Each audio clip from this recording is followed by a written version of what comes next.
We have some questions sent in from intrigued listeners, and the first one is from a Dr Cobalt Jackson from within this room, who asks, are you, Meghan, confusing the word archetype with the word stereotype?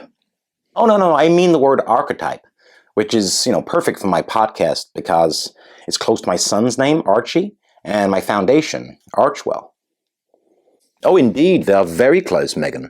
But you can't just bend the definition of words around your gravity-warped nucleus of incessant self-reference. Yeah, I don't follow. Well, let me quote you from your first episode of the podcast. Double standards. And look, there's something that happens when being archetyped that's really dehumanizing. End quote. Then you rambled on incoherently about how you were traumatized by Serena Williams' ugly outburst at the US Open, or something. It was hard to make out. However, archetypes are typical examples of a certain thing or person that emerge from the many. Whereas stereotypes, and I quote, are thrust onto people often simplistically and unfairly. That's the sort of definition, which is far more consistent with what you meant, Meghan. I feel like I'm in a linguistics lecture with Noam Chomsky. Gnome. No, my poppet. Gnomes are those little midget figurines from the garden. I mean, vertically challenged individuals of inanimacy figurines. Did you just call me puppet? No. And like I said, archetype is a perfect word because it's very similar to Archie and Archwell. Yes, Meghan, but are you not worried, as one of our listeners wrote in to suggest, that by clearly not understanding the very word that you've named your podcast, that you'll be accused of pseudo-intellectual claptrap? An accusation, she claims, is bolstered by the whiny, platitudinal bilge that formed the content of the show. Oh, no, I'm not concerned, but, I have no doubt that accusations like this are going to be thrown towards me because, hey, that's one of the themes of the podcast, that, the assumption that a woman of color like me won't have anything of interest or anything intellectual to say. Okay, fair enough. But, when you get archetyped this way, Stereotypes. Tomato. Not really, Harry.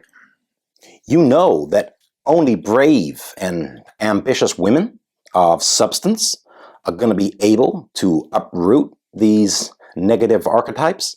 Stereotypes.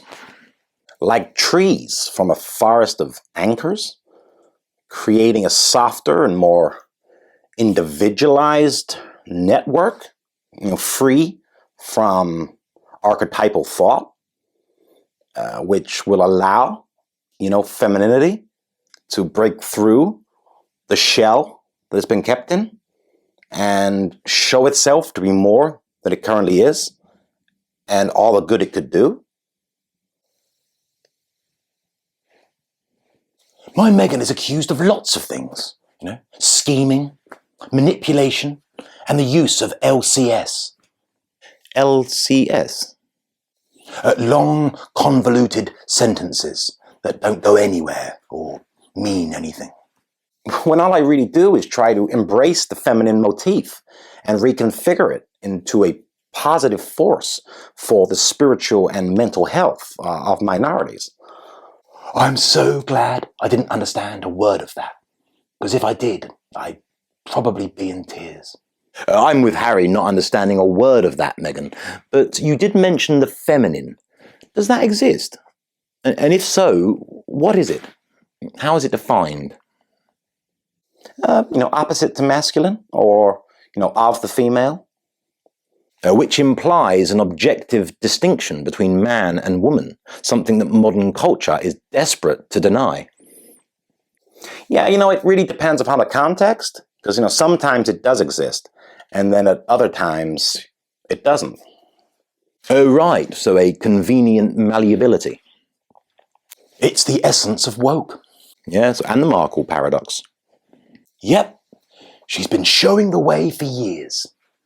Haters.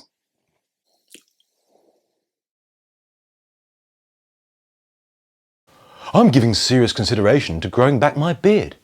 Well, if you enjoyed the video, please like, subscribe, share and hit the notification button. Don't forget to check out the description below